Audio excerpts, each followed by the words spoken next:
Tahu nggak sih bahwa orang sukses dan orang gagal itu ternyata ada polanya loh. Coba kita lihat, kira-kira kamu termasuk yang mana?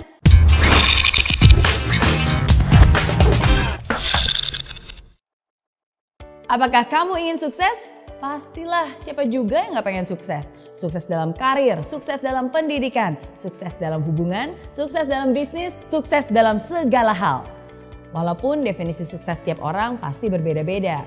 Namun tahu gak sih bahwa orang sukses dan orang gagal itu ternyata ada polanya loh. Coba kita lihat, kira-kira kamu termasuk yang mana? Yang pertama, orang sukses selalu mencari bagian dari jawaban. Dia itu bagian dari solusi masalah. Pikirannya kreatif, pikirannya unik dan selalu cari cara, selalu cari jalan. Sedangkan orang gagal jangankan mencari solusi masalah, justru biasanya dialah yang menjadi bagian dari penyebab masalah. Bikin problem, bikin runyam, bikin keributan. Hal kedua, orang sukses selalu mau belajar. Mereka terbuka terhadap segala macam informasi baru dan mereka itu mau menyerap bagaikan spons. Orang gagal biasanya mereka merasa sudah pintar. Ya, merasa sok pintar, nggak butuh informasi. Ya udah tahu, itu tuh yang biasanya selalu keluar dari mulut mereka. Gak heran kan kebanyakan orang macam ini justru berpikiran sempit karena segala informasi bukannya terserap malah terpental sama mereka. Hal ketiga, orang sukses selalu melihat atau menemukan peluang di setiap masalah. Mau seburuk apapun pasti ada hal baik yang bisa diambil. Bahkan di kondisi jelek pun tetap aja ada hal positif yang bisa ditemukan. Nah, orang gagal biasanya hanya melihat masalah di setiap peluang. Bahkan hal yang sudah baik-baik aja nih bisa dicari-cari terus kesalahannya. Bisa dikorek-korek terus negatifnya.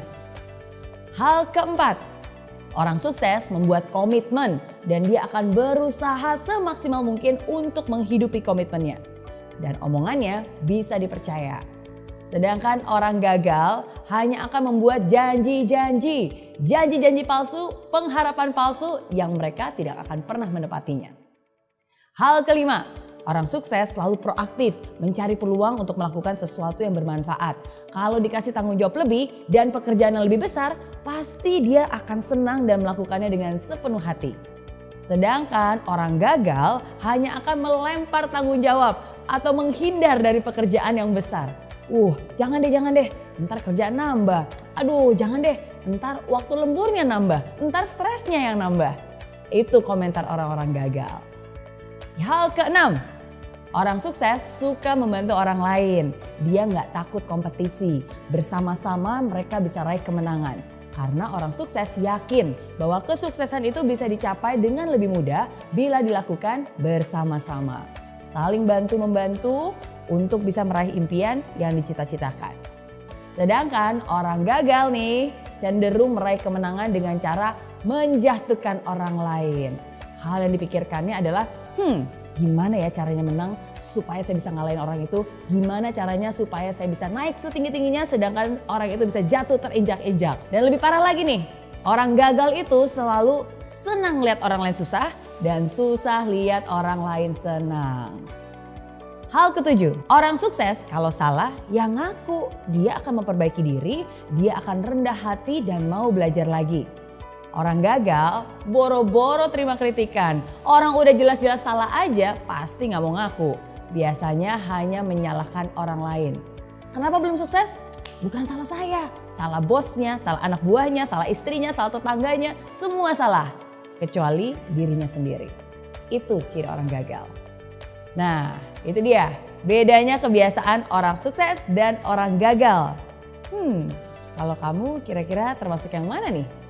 Kalau kamu telah memilih mental seperti orang sukses, bagus. Pertahankan itu dan bahkan tingkatkan. Tapi kalau kamu lebih banyak memiliki mental seperti orang gagal, tunggu dulu. Jangan berkecil hati dulu. Nggak ada kata terlambat kok. Justru sekarang ini adalah kesempatan untuk kamu bisa berusaha mengubah kebiasaan-kebiasaan lama yang tidak baik menjadi kebiasaan baru yang lebih membangun.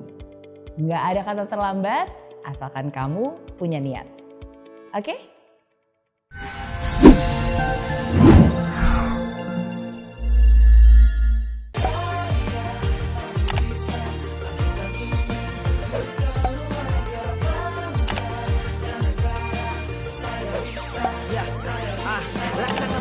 tanpa hujan, hidup tanpa tujuan, kering dan mati tanpa hijaunya tumbuhan. Demikian kalau mimpi tak kunjung terjadi.